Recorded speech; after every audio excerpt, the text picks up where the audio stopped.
Shedeur Sanders slides from number 3 in Kiper's last mock draft to number 9, going to the New Orleans Saints. It's not how you go, it's where you go. In terms of Shedeur, I think for the Saints it would be an ideal fit. 4 months ago, Shedeur Sanders was considered to be a lock to be selected number 1 overall in the 2025 NFL Draft. 2 months after that, he was considered to be a lock to go top 3 overall. Now Shedeur Sanders' draft stock is plummeting, and his recent workout has been more controversial than ever. This one tweet explains it all. Lots of double taps and hitches from Shedeur Sanders today. NFL defenders close windows quickly. This was a concerning workout. Now bear in mind, this isn't the first time in NFL history where scouts nitpicked at a prospect. It's practically their job at this point to find any conceivable flaw in an NFL prospect and try to bring it to light. And in some instances, it could be significant, such as Kenny Pickett's hand size. And in other instances, it could psych out a team so much that they make a mistake at selecting the top player available, such as when the Carolina Panthers selected Bryce Young over CJ Stroud. And although Bryce Young seems to be on the up and up, there's no question about it that CJ Stroud's Wonderlic score definitely played a role in the fact that the Panthers selected Bryce Young over him, and it ended up being irrelevant at the end of the day. But that hasn't stopped Shedeur Sanders' draft stock from plummeting, and this is all as a result of him just patting the football during his workout. Darius Slayton came to his defense, saying, "I promise that he can pat the ball and be just fine. If DBs were so good at breaking on ball pats, they'd all have 8+ picks per year. Same guys that fall for a 2-man dagger concept and give up the dig on 3rd and long every season, all season long, talking about a ball pat, what a joke." But the problem isn't defensive backs in this particular instance. The problem is giving pass rushers an opportunity for a strip sack, and Micah Parsons quickly points this out. You realize a pat on the ball can be the difference between a sack or a throwaway/completion. Now this is where it gets even crazier, because Darius Slayton would clap back saying, "Tom Brady is literally the king of getting the ball out, fast patted the ball when he threw, so actually no, patting the ball is not the difference." Micah Parsons would clap back by saying, "Comparing the greatest quarterback ever to Shedeur Sanders is why I'll never entertain a football conversation with you. Like, what are we doing here?" But in the comment section here, you even see a fan posting the fact that Shedeur Sanders is working out with Tom Brady, and in the past, Tom Brady has been vocal about his mentorship to Shedeur Sanders, famously roasting him for his lavish lifestyle. Tom, do you think a college kid needs a Phantom, like a Rolls Royce? Nah, hey,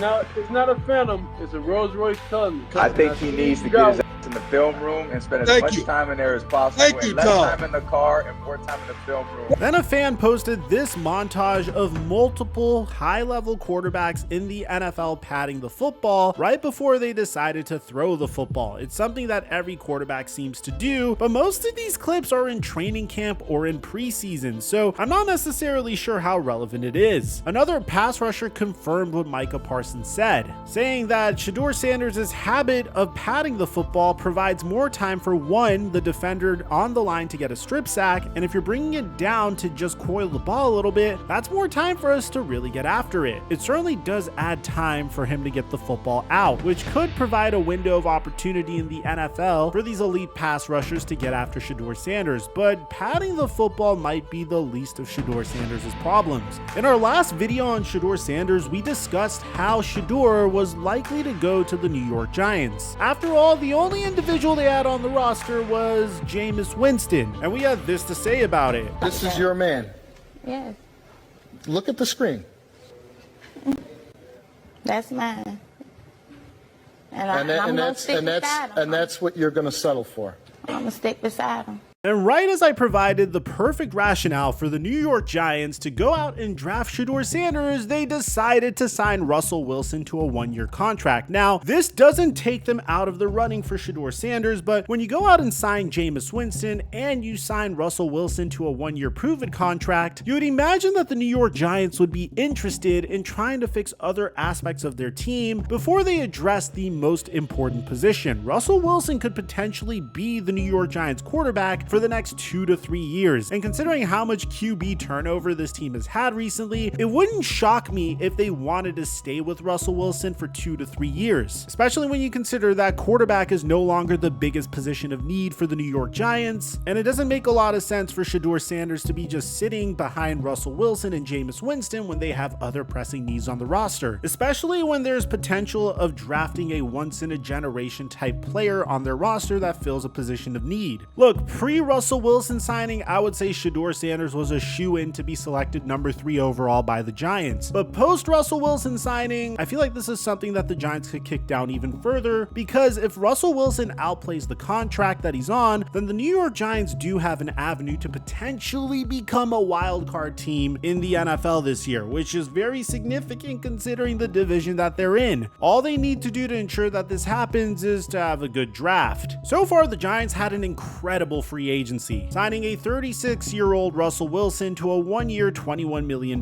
contract, then bringing in Paulson Adebo to try to fix the weakest part of their team, which is cornerback, before stealing Javon Holland, one of the best safeties in the NFL, from the Miami Dolphins on a 3-year, $45 million contract. So the Giants gained the ability to draft the best possible player at number 3, and that seems to be Travis Hunter. Or if the Cleveland Browns happen to shock the world and select Will Campbell, it gives the Giants the ability to select between Abdul Carter, who some teams are concerned about his injury history, or Travis Hunter. Travis Hunter is a top 5 prospect in 2 positions. There's no questions about whether or not his cornerback skills will be able to translate to the NFL, which is why Travis Hunter specifically played the wide receiver position during Colorado's Pro Day. The Giants can then wrap around in the 2nd round and select Jackson Dart if he's available to be their developmental QB of the future. But I personally think Jackson Dart would go late in the 1st round. So with that being said, what is Shedeur Sanders' future going to look like? Well, we know that he's not going to go number 1 overall because the Tennessee Titans already canceled their private workout with Shedeur Sanders, which means that they're going to select Cam Ward with the number 1 overall pick. Sanders is scheduled to have a top 30 visit with the Pittsburgh Steelers, which means the Steelers think that he could be a player that's available in the late 1st round of the NFL draft, and it might have an effect on Aaron Rodgers. Analysts are now speculating that Shedeur Sanders will fall to the 9th overall pick of the NFL draft to the New Orleans Saints. This young man is going to be just fine, and you know what?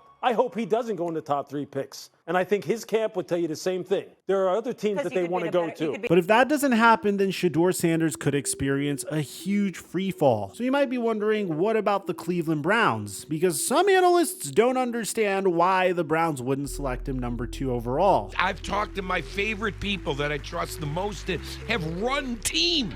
What do they say? Not worth number 2, which I don't know what that means. But that's because the Cleveland Browns are favorites to select Travis Hunter at number 2 or potentially Abdul Carter at number 2, which would be a very interesting strategy because that would mean Kenny Pickett would be their QB1 going into the season, and the Browns have already indicated that they want to move on from Deshaun Watson. This is what Ian Rappaport had to say about Shedeur Sanders' stock on the Pat McAfee show. There are teams that need a quarterback no matter what. It's really just, is it worth the selection? Let's say you think he's a mid-1st round pick, let's just say, but you take him at 2 or 3 or 6 or wherever the Saints pick or whatever it is. Like, is that a reach or is that worth it? And are you passing on a generational talent like, let's just say, Travis Hunter? So at this point, Shedeur Sanders could end up as early as number 2 overall to the Cleveland Browns, number 3 overall to the New York Giants, number 9 overall to the New Orleans Saints, or he could fall all the way down to the Pittsburgh Steelers. His future is not clear at all, and you also have to consider the fact that it's NFL draft season. No team is going to come out and say, hey, we're going to select this player with our 1st round pick no matter what. It's a lot of smoke screens to bait teams into potentially trading up. I thought a really funny part about this is following what the Cleveland Browns ownership said about Deshaun Watson. He started posting workout videos indicating that he's motivated to return for the Cleveland Browns. Like, look at this. Everyone's doubting me.